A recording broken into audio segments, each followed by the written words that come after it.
សួស្តីអ្នកទាំងអស់គ្នាវិលមកជួបខ្ញុំម្ដងទៀតនៅក្នុងវីដេអូថ្មីហើយវីដេអូនេះផងដែរបាទមុនពេលខ្ញុំទៅសម្រាកខ្ញុំក៏ឆ្លៀតថតវីដេអូបង្ហាញបងប្អូនតិចបងប្អូនទាំងអស់គ្នាបើសិនជាបងប្អូនមានតម្រូវការចៃទឹកកកបងប្អូនមានតម្រូវការចៃទឹកកកកុំភ្លេចបាទធ្វើការឆាតមកខ្ញុំណាបាទឆាតមកខ្ញុំតាមរយៈ Telegram Telegram 097 6 3ដើម 8218 097 6 3ដើម 8218 ឬក៏បងប្អូនអាចធ្វើការបាឆាតចូល page ដោយ page ជាភាសាខ្មែរមានឈ្មោះថាបាទចំការត្រីក្រឹមខេត្តតាកែវ page ជាភាសាអង់គ្លេសមានឈ្មោះថា Paradise on Earth បាទឬក៏បងប្អូនអាចធ្វើការឆាតមក Facebook ខ្ញុំក៏បានដែរ Facebook ខ្ញុំមានឈ្មោះថាបាទវិចិត្រ Victory អញ្ចឹងបាទកុំភ្លេចធ្វើការតាក់ទងមកខ្ញុំបើសិនជាបងប្អូនមានតម្រូវការបាទចៃទឹកកកបាទចៃទឹកកកត្រីយើងស៊ីទៅវាឆាប់ធំបាទកូនត្រីទៅស៊ីបានត្រីធំទៅស៊ីបានអញ្ចឹងវីដេអូនេះគឺមិនទាន់បញ្ចប់ទេបន្ថែមតិចទៀត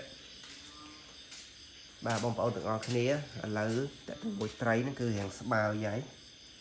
បាទខ្ញុំបង្ហាញបងប្អូនបាទនេះគឺ embellish បាទ embellish នេះ embellish ឈ្មោលបាទ embellish ឈ្មោលបាទនេះមេបាទមេ embellish បាទនេះឈ្មោលប៉ុន្តែមួយនេះគេយកហើយបាទគេយកហើយបាទហើយមួយនេះបាទមួយនេះគឺមហាឆៃបងប្អូនបាទនេះក៏មហាឆៃដែរនេះពួកកាឡាក់ស៊ីបាទនេះថាពួកត្រៀមប្រកាសបាទត្រៀមប្រកាសឈ្មោលមេបាទនេះគឺឈ្មោលបាទនេះគឺមេបាទមួយនេះគឺឈ្មោលបាទខាងនេះគឺមេបាទត្រៀមប្រកាស3គូបងប្អូននេះពួកមហាឆៃបាទមហាឆៃអេលៀនបាទមហាឆៃកាត់អេលៀនបងប្អូនណាមហាឆៃកាត់អេលៀន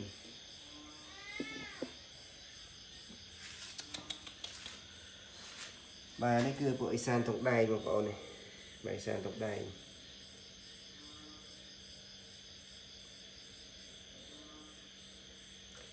បាទអេសានតុងដែងតំណឡើងកែវមុនហ្នឹងនេះបាទតំណធ្វើការឡើងកែវមុនហ្នឹងទេចឹងអត់តាន់បានថតជូនបងប្អូនទេដោយសាររវល់បាទរវល់រៀបត្រីថ្មីបាទចូលកែវរៀបហ្នឹងក៏រៀបអត់តាន់ហើយទេបងប្អូនបាទរៀបអត់តាន់ហើយទេរៀបបានខ្លះប៉ុន្តែឥឡូវហ្នឹងវាចិត្តអស់ត្រីដែរអញ្ចឹងណាបាទឥឡូវចិត្តអស់ត្រីដែរស្បើយទេបងប្អូនបាទមួយខែមុនហើយក៏មួយខែកន្លះមុនហ្នឹងរៀងស្បោគួសមតែឥឡូវនេះស្បើយហើយអញ្ចឹងអ្នកទាំងអស់គ្នាបាទវីដេអូនេះគឺមានប៉ុណ្ណឹងទេបាទអរគុណជួបខ្ញុំវីដេអូបន្ទាប់នៅពេលក្រោយទៀតបាទថតនេះថតមុនពេលសម្រាកទេបាទអរគុណ